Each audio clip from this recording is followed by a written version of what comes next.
Hey, let's talk about transitioning from the bassinet to the crib. So my husband and I had 4 kids in 6 years. We sleep trained all of them at 5.5 months, but I want to talk about the transition first from our bedroom in the bassinet to their room.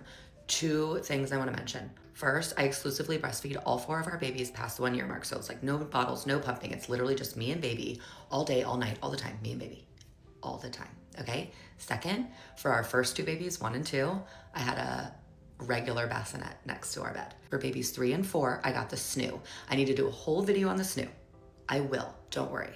Basically, the bottom line is the transition from a bassinet to their crib was in no way different for the first 2 that were just in a bassinet and for the second 2 that were in the snoo.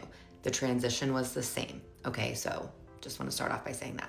All right, let's get into it. Okay, first I'm going to talk about timeline, and then I'm going to talk about how I did it. Here's the timeline of events for the Dana method. I've decided that the Dana method doesn't just apply to naps. It applies to literally birth through toddlerhood with respect to sleep. Anyway, here we go. Let's get into it. My children don't ever go in their room or see their crib until they're about 8 weeks old. At 8 weeks, I start introducing the very first nap of the day, swaddled and in their crib. Until that point, I'm like wearing them. We're like on the go. They're sleeping so much, like sleeping in the little lounger down here with me.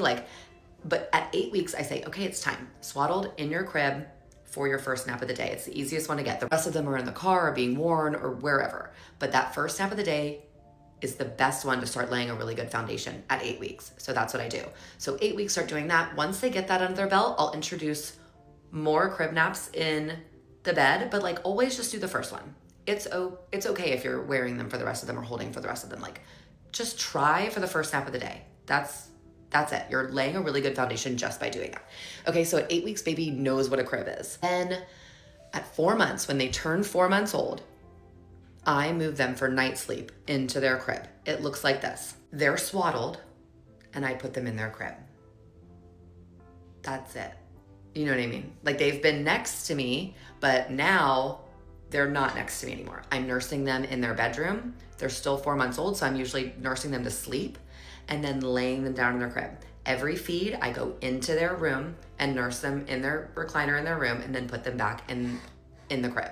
This is the hardest part because 1, I'm cold. I'm always cold. So my number 1 tip is to have a humongous cozy blankie in your baby's room so that you're cozy and warm when you're nursing your baby. It's the best. Step 1, don't be cold. Step 2, feed your baby and lay them back down. And it sucks having to physically go into their room, but you have to do it, okay? So